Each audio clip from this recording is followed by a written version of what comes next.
Estamos de volta com mais um episódio do nosso podcast. Hoje damos início ao nosso último caderno de oração, escrito por Hugo Vani, em que se fala sobre a oração que Jesus nos ensinou, o Pai Nosso. Padre, muito obrigada por estar aqui conosco mais uma vez. Sempre com muita alegria que fazemos estes episódios e esperamos que os nossos espectadores, os nossos amigos também estejam felizes com tudo aquilo que no decorrer deste caminho de oração conseguimos aprender e conseguimos crescer em oração. Oi Marina, oi também aqueles que nos acompanham nesse nosso itinerário de fé e oração, que é importante chegarmos neste 8º caderno falando sobre a oração do Senhor, essa oração que nos possibilita avançar no mistério de Deus e passar por um grande portal que nos leva do mundo profano ao mistério de Deus, à oração, através da oração do Pai Nosso. Padre, uma coisa que no decorrer da minha vida, eu sempre me perguntei, a quem eu devo rezar? Eu rezo ao Pai, eu rezo ao Filho, eu rezo ao Espírito Santo, é a Jesus quem eu rezo, né? Eu sempre tive essa dúvida. E acredito que este caderno nos fala um pouco sobre isso. E o senhor tem até um ícone de Rublet, que o senhor nos mostrou em um determinado momento, que explica um pouco isso. Esta forma de oração. A quem nós rezamos, Padre? Como é feita a nossa prece?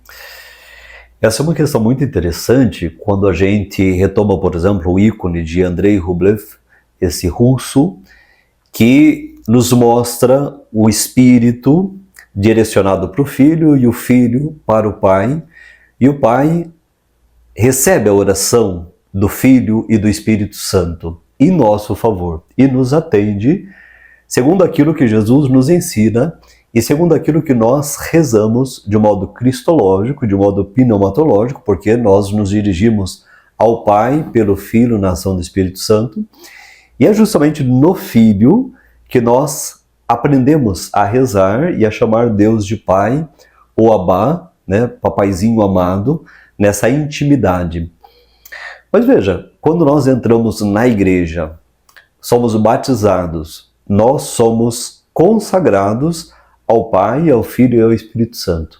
E é justamente essa passagem pela porta, que é Cristo, que nos faz aptos para a oração. Mas rezamos segundo a Santíssima Trindade. Somos batizados em Deus, Pai, Filho e Espírito Santo. E, portanto, aqui nós aprendemos que é por Jesus que nós chegamos ao Pai e pela ação do Espírito Santo, porque nós não sabemos rezar, não sabemos como rezar, e é o Espírito que reza em nós, intercede por nós, assim como Jesus também nos ensina a rezar. Pensemos nós nessa alta montanha, sentados aos pés de Jesus, como Maria aos pés de Jesus, escutando o Mestre que fala, que ensina as coisas do céu. E quando os discípulos pedem a Jesus, Senhor, ensina-nos a rezar, Jesus começa justamente com este termo, Abá, Pai. E aqui está contido todo o Evangelho, Obviamente que depois a gente vai esmiuçar, a gente vai dizer outras tantas palavras, mas uma das palavras chaves para a nossa oração é reconhecer que Deus é nosso Pai. Inclusive no rito do batismo e também na iniciação cristã, quando após batizados as crianças passam pela catequese, um dos momentos é a entrega do Pai Nosso. Então, no rito ali acontece o batismo e depois disso acontece um momento em que o sacerdote fala, agora você que está integrado ao corpo de Cristo, vamos rezar o Pai Nosso. Por sermos cristãos, não é, Padre? É uma oração que nos reconhece como cristãos, não é mesmo? Exatamente, Marina. Santo Agostinho dizia assim, que pelo batismo nós nos tornamos aptos para rezar. Mas que oração é essa? É a oração na igreja, é a oração litúrgica. E o Pai Nosso justamente nos coloca neste âmbito da liturgia, desse diálogo com Deus, que fala conosco e nós que falamos com Deus. Veja que interessante, a liturgia oriental nos ensina a fazer o sinal da cruz, traçar o sinal da cruz sobre o nosso corpo, unindo os 3 dedos para dizer que Deus é Pai, Filho e Espírito Santo, e os 2 dedos recolhidos para dizer que Jesus é humano e divino, que é verdadeiramente Deus e verdadeiramente homem. E na igreja nós também aprendemos que a igreja tem essa dimensão teândrica, ou seja, a igreja é, pelo princípio da sua cabeça, que é Jesus Cristo, divina e humana. Portanto, nós passamos da nossa humanidade a essa divindade, ou seja, participamos daquilo que é de Deus. Só que Deus é pensado sempre de modo trinitário. As 3 pessoas que formam essa comunhão de amor, e nós que agora somos inseridos também no corpo de Cristo, nessa comunhão de amor. Ou seja, veja que maravilha quando a gente pensa o batismo, a confirmação e a Eucaristia, nos tornamos aptos, nos tornamos discípulos, nos tornamos cristãos perfeitos. Mas o que é que nos faltaria se Deus nos dá tudo nesses 3 sacramentos? Se dá nesses 3 sacramentos. Ou seja, é exatamente esse vínculo com Deus pela oração, pela palavra, pela liturgia, que nós aprendemos no rito da iniciação cristã, que existem algumas entregas. A primeira entrega é a palavra de Deus. E a palavra de Deus é Cristo mesmo. A segunda entrega é a fé, que é a primeira parte, o primeiro pilar do catecismo da Igreja Católica. E depois a terceira entrega é a oração do Senhor, o Pai Nosso, que é o 4º pilar do catecismo, que é a espiritualidade, a oração. E juntamente com o 2º e o 3º pilar, que se refere à liturgia, aos sacramentos e à moral, a vida em Cristo, nós temos aqui um cristão perfeito. Porém, esses 4 pilares só se tornam verdadeiramente perfeitos, plenos, quando nós nos unimos àquele que é a cabeça, a fonte, ápice da nossa vida cristã e da nossa vida de oração, que é o próprio Deus, Pai, Filho e Espírito Santo. Então vejam que 4 e 3 pessoas da Santíssima Trindade formam o número 7, o número da perfeição. Hugo Vani aqui, padre, ele faz uma leitura trazendo não só o evangelho, os 2 evangelhos que trazem a oração do Pai Nosso, mas todos os evangelhos. Então nós temos Marcos, Mateus, Lucas e João, e ele faz toda uma leitura, né, desses 4 evangelhos. E é engraçado porque ele consegue demonstrar que, inclusive nos evangelhos em que não tem o Pai Nosso, Jesus, pela sua vida, ele nos ensina a rezar o Pai Nosso. Então, até ele fala aqui que o Pai Nosso não deveria ser uma oração fixa, no sentido de olharmos ela somente com esse olhar do Pai Nosso, do início ao fim, porém um olhar teológico que nos faz entrar realmente nesse mistério da vida de Jesus, e que é explicado por todos os evangelhos. Uhum. Veja que interessante quando a gente entra nessa teologia dos evangelhos sinóticos, Marcos, Mateus, Lucas, depois a gente vai em João, que é esse evangelho mais teológico, com esse olhar mais aguçado. E também a gente vai em São Paulo, quando São Paulo ensina que Deus é Abá, é Pai, o Pai amado, o Papaizinho amado, que nos ama, vem ao nosso encontro. E aí existe todo um desenvolvimento teológico dessas palavras de Jesus, que de certa maneira, compendiados, se torna uma oração.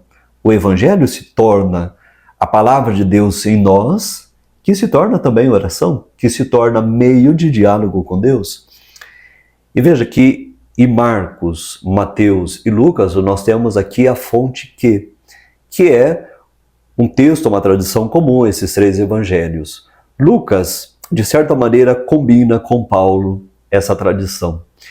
E João nos leva dessa oração que é vocal, dessa oração que é teológica, dessas verdades de fé, a algo que ele chama de hora de Jesus, que é o capítulo 17, quando Jesus ora ao Pai, pedindo que nós também sejamos santificados, que nós também sejamos consagrados. E se nós prestarmos atenção, Marina, quando a gente no Pai Nosso reza a Deus Pai, dizendo, por exemplo, seja santificado o vosso nome. Ou seja, não é porque nós rezamos que Deus se torna santo, o seu nome se torna santificado, mas é a santidade de Deus, rezada, compreendida por nós, que também nos envolve nessa vida santa de Deus. Padre, eu gostaria de finalizar este nosso episódio com uma passagem aqui da conclusão, em que ele fala o seguinte, achei que realmente conclui bastante. No próximo episódio, podemos falar um pouco mais sobre a diferença do Pai Nosso dos dois evangelistas que tratam dessa oração, mas é uma síntese muito linda, que diz o seguinte: como síntese de todo evangelho, o Pai Nosso se condensa em Jesus, que é o centro das Escrituras, se desdobra na fórmula da oração do Senhor e se torna a oração da Igreja. Né? É o que o Catecismo nos ensina, e é justamente o que o Senhor acabou de nos sintetizar também, né, Padre? O Evangelho é Jesus Cristo, e se Jesus não tivesse vindo ao mundo, quem seríamos nós para reconhecer Deus como nosso Pai? Que isso seja uma forma de tocar o coração das pessoas para que amem mais a Jesus, reconheçam a importância da sua vinda, não é, Padre? Já a Igreja Primitiva dizia que nós precisamos rezar o Pai Nosso 3 vezes ao dia. E se nós pensarmos essa maneira de rezar, a gente poderia pensar logo de manhã, ao meio-dia e à tarde, para que o nosso tempo esteja de fato no coração da oração, neste encontro entre Deus e cada um de nós que reza ao Pai, como Jesus ensinou, chamando-o de Pai, de nosso Criador, e de modo especial dessa maneira tão terna, que Jesus é Abba, papaizinho amado. Que bom seria que nós nos sentíssemos abraçados por Jesus e que Jesus também nos sentíssemos na oração, para que todos nós, com Deus, que é Pai, Filho e Espírito Santo, e toda a humanidade, pudéssemos ser de fato essa família de amor, essa civilização do amor, gerando já nessa terra essa verdadeira paz, essa verdadeira alegria que é viver ao lado de Deus. Muito bem, Padre, obrigada novamente. Então, no próximo encontro terminaremos o nosso último caderno de oração e depois vamos contar para vocês qual será o futuro deste podcast, com algumas surpresas, quem sabe, né, Padre? Isso aí. Vamos ver o que Deus tem nos reservado, né? Confiamos na bondade e na providência de Deus, que é tão generoso para conosco. Obrigado, Marina. Obrigado a todos aqueles que nos acompanham.